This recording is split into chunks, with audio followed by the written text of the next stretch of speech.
क्या करूं टुनटुनी, कंपनी घाटे में चल रही थी इसलिए बंद हो गई। पर तुम चिंता मत करो, सब ठीक हो जाएगा। 2 साल बीत गए मगर बंटी को कहीं काम नहीं मिला। जो जमा पूंजी थी उससे बहन की शादी कर दी। कुछ दिनों बाद टुनटुनी को एक बेटी हुई। टुनटुनी की चिंता और ज्यादा बढ़ने लगी। बंटी, अब हमारी बेटी हो गई है, अपनी इच्छाएं तो मैं मार भी लूं, पर बच्चे की जरूरतें वो तो पूरी करनी ही पड़ेगी ना। जानता हूँ, कोशिश कर तो रहा हूँ। और 1 साल बाद टुनटुनी ने एक और बेटी को जन्म दिया। बंटी की माँ बोली, बंटी तेरी एक बहन की शादी तो हो गई, मगर बेटा अभी दूसरी भी है, उसका क्या होगा? माँ, ये घोंसला बेच देते हैं, कुछ दिन किराए पर रह लेंगे। मैं क्या करूँ, दिन रात कोशिश में लगा रहता हूँ पर कहीं काम मिल ही नहीं रहा। बंटी, बहनों के लिए अब मकान बेच रही हो, हमारी भी 2 बेटियां हो गई हैं, उनके लिए क्या बेचोगे? टुनटुनी, मैं पढ़ा लिखा हूँ, तुम क्या सोचती हो कि मैं अब ठेला लगाऊंगा? ये मुझसे नहीं होगा। टुनटुनी रोने लगी और बोली,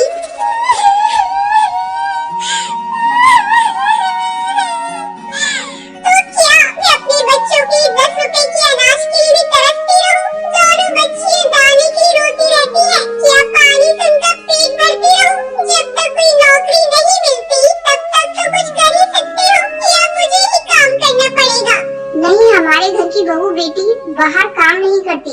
टुनटुनी बहुत दुखी रहने लगी। कुछ समय बाद घर बेचकर दूसरी बहन की शादी भी हो गई। अब तो रोज ही बंटी और टुनटुनी के बीच में लड़ाई रहने लगी। एक दिन बेरोजगारी से तंग आकर बंटी ने आत्महत्या कर ली। टुनटुनी के सारे सपने टूट गए।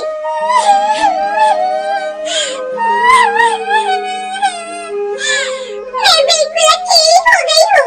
अब जिम्मेदारी टुनटुनी के सर पर थी। बूढ़ी सास, अपनी 2 बेटियाँ और घोंसले का किराया। कुछ आसपास के पक्षी गरीब समझकर बच्चियों को पुराने कपड़े और खाना देकर मदद कर दिया करते थे। टुनटुनी अपनी सास से बोली, माँ 2 महीने गुजर गए, जो घर का पैसा बचा था वो सब खर्च हो गया। अब मुझे ही कोई काम करना पड़ेगा। जिस गरीबी में हमारे दिन कट रहे हैं, मैं नहीं चाहती कि मेरी बच्ची अभी गरीबी में दिन गुजारे। मगर तू करेगी क्या बहू? अपना कुछ काम करने के लिए पैसे भी तो चाहिए। कोई बात नहीं माँ, कोई तो मदद कर ही देगा। टुनटुनी ने सब रिश्तेदारों से मदद मांगी पर किसी ने कोई मदद नहीं की। सब ये सोचते थे कि ये इतनी गरीब है, कहाँ से चुकाएगी। मायके से भी किसी तरह की कोई मदद नहीं मिली। टुनटुनी निराश हो गई और दुखी होकर रोने लगी।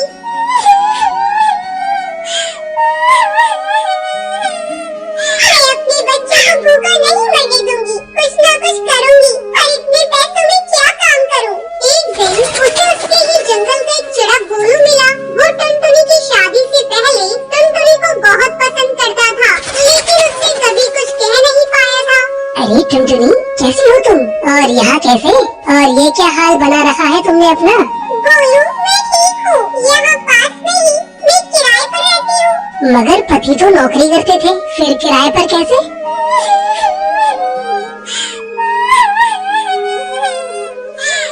मेरे पति नहीं है, नौकरी छूट गई, घर बिक गया, बहुत गरीबी में दिन गुजार रही हूँ, कोई काम भी नहीं कर पा रही हूँ। मेरे पास केवल 1000 रुपए है, उसमें मुझे घर का खर्चा भी चलाना है और किराया भी देना है। मेरी सास बुजुर्ग है और मेरी 2 बेटियाँ भी है, कोई सहारा नहीं है, सबने साथ छोड़ दिया। कैसे कर पाऊंगी इतने कम पैसों में कोई काम? इतनी चिंता मत करो टुनटुनी, तुम चलो मेरे साथ। गोलू उसे चूड़ियों की थोक रेट वाली दुकान पर ले गया। ये मेरी ही दुकान है टुनटुनी, फ्री में देकर तुम्हारे आत्मसम्मान को ठेस नहीं पहुंचाना चाहता, इसलिए ये 1000 रुपए की चूड़ियाँ दे रहा हूँ। बाजार में इनकी कीमत बहुत ज्यादा है, पर मैं तुम्हें ये आधे रेट में दे रहा हूँ, लेकिन तुम इन्हें 20 रुपए दर्जन बेचना। ये बहुत सुंदर चूड़ियाँ हैं, पहले कम बेचना और जैसे ही मुनाफा दिखाई दे 30 रुपए दर्जन बेचना। टुनटुनी बहुत खुश हुई। उसकी सारी परेशानी का हल जो उसे मिल गया था, वो चूड़ियाँ बेचने लगी। चूड़ी लो, चूड़ी रंग बिरंगी चूड़ी लो, सुहागों वाली चूड़ी लो। वो डाल जाकर चूड़ियाँ बेचती और बीच बीच में आकर अपनी बेटियों को भी देख लेती। आसपास के पक्षी उसे गरीब समझकर मोल भाव भी नहीं करते। सबको उसकी चूड़ियाँ पसंद आने लगी और उसकी खूब बिक्री होने लगी। चूड़ियाँ तो टुनटुनी के पास ही सुंदर होती हैं, उसी से खरीदेंगे। तीज त्योहार पर और शादियों में चूड़ी पहनाने के लिए उसे ही बुलाया जाता था, जिस पर